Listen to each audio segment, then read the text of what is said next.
Hi, I'm Miriam and I'm back with another video for China Matters. One of the biggest worries for Chinese people and foreigners alike here in China is food safety. But it is possible to get fresh and healthy food here, and today I'm at a farm in Qinghai province, northwestern China, and I'm visiting two foreigners who ended up living here and growing organic vegetables. Hello, my name is Daniel Willers. I'm from the States and I've been living in China for about 6.5 years. Hi, I'm Morgan Jones, originally from California in the United States. Been in Qinghai about 10 years, and I came here originally to work in agriculture. We are original brand vegetables. We grow about 30 different types of fruits and vegetables, and we sell direct to the consumer. Yeah, you know, it's kind of funny. We didn't originally set out saying we're going to do organic, grow organic. But we were just using international standards to produce safe, healthy vegetables. Yeah. But people kept saying it's organic, it's organic. Then we found ourselves having to correct them and all that. And so finally we just made the decision, you know, if the customer is expecting organic, let's just do organic. And it's not just organic, it's just long-term sustainability. Agriculture has gotten into a situation worldwide where all we're concerned about is maximizing output every season. You know, I want to increase my production from last season by 20%. And in order to do that, it requires more and more inputs, and you're losing the long-term soil fertility. So it's not just organic, it's also we need to be farming now for the long term. But I want to show you the organic fertilizer because he's got some other stuff to do. Yeah. So then he can go do what he needs to do. That's cool. Yeah, so this is our organic fertilizer compost operation. So we get different inputs from the villages around here in the countryside. We go out and get the waste materials from the canola and the potatoes and the other crops that are here.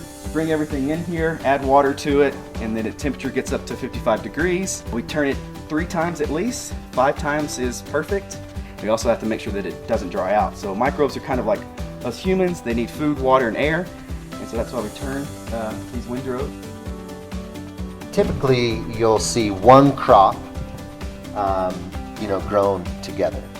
But we grow different crops together, call it companion planting, primarily because we don't use a lot of pesticides.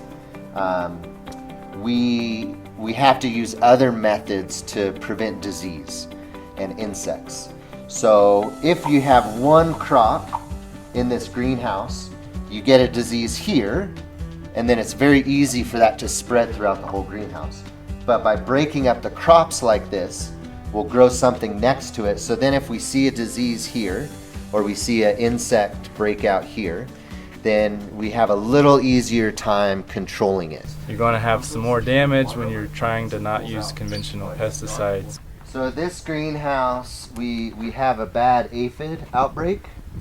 So aphids are a insect that suck sap from the plant. So those little green things are aphids. We've got two main pest problems: is the aphids that suck the juices out of the plant, and then the leaf miners that tunnel through the leaves. And so when the leaf is damaged, it can't absorb the sunlight and do the photosynthesis and all the things that it needs to convert the sunlight into energy to grow. We don't have a lot of options because we're not using pesticides. Yeah. So one thing we do is we apply ladybugs. The ladybugs eat the aphids. And where do you get ladybugs? Taobao. Got them on Taobao. Really? Yeah. So ladybugs for the aphids, and then the fly traps for these leaf miners are the two kind of biological and physical controls we use. I really want to do business in a way that benefits not just people, but also benefits the environment.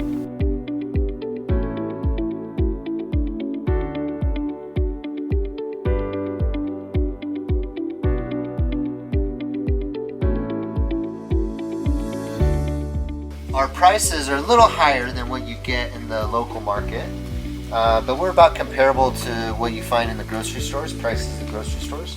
But what we offer is security, safety. You know where your food came from, you know who grow it, you know it's safe and fresh as well.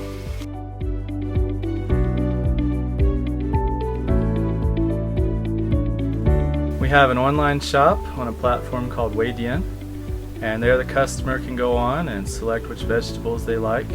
They place their order, they can pay through the WeChat Pay platform or other options as well.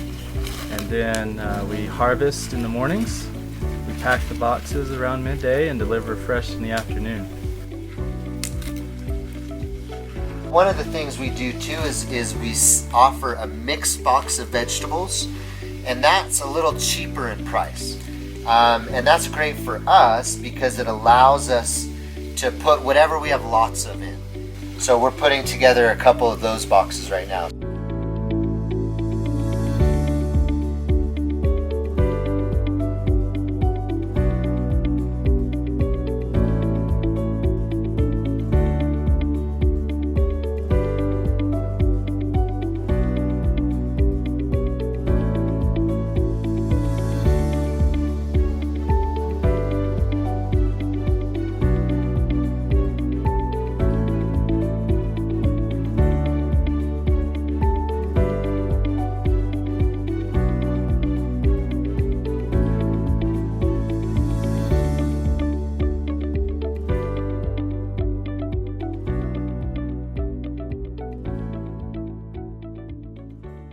On our shop, we have mostly vegetables that we grow ourselves, but we do want to expand out and offer additional food products for our customers. So we have honey, Qinghai honey, from the rapeseed flower north of the Qinghai Lake. We have quinoa that we found a local partner that's growing out west in the province that we sell.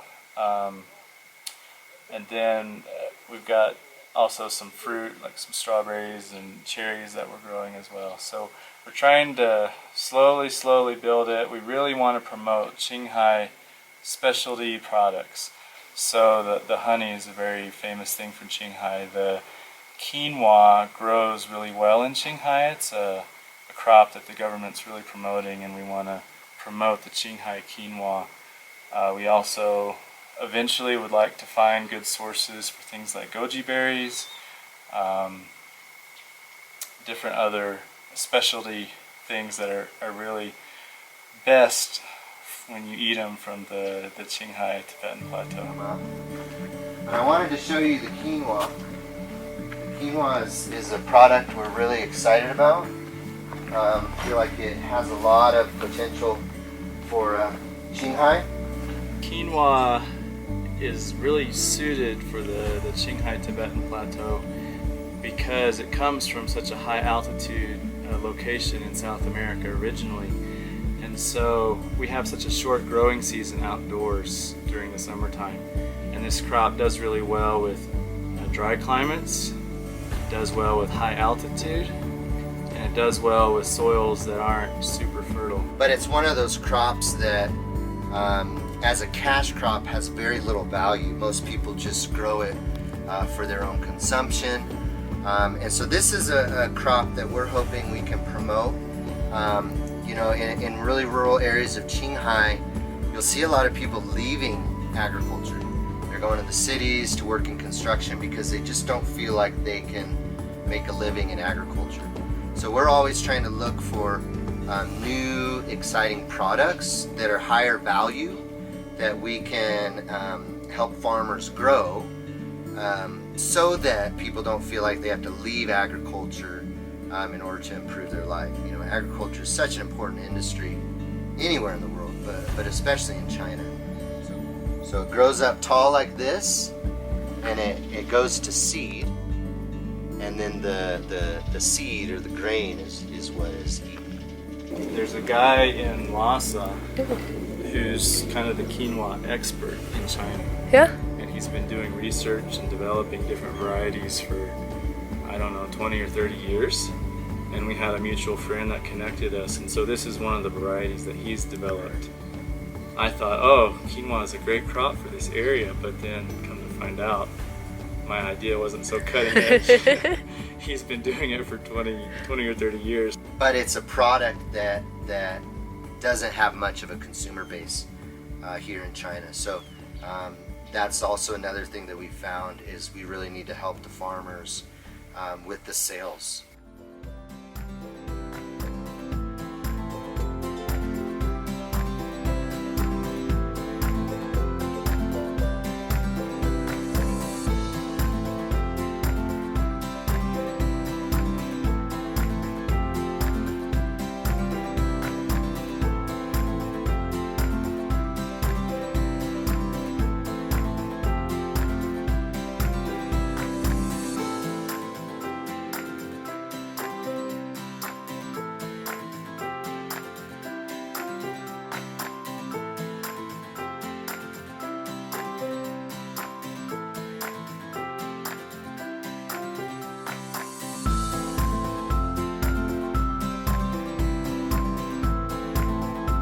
That was all for now. Don't forget to subscribe if you want more stories like this or just any China related stories.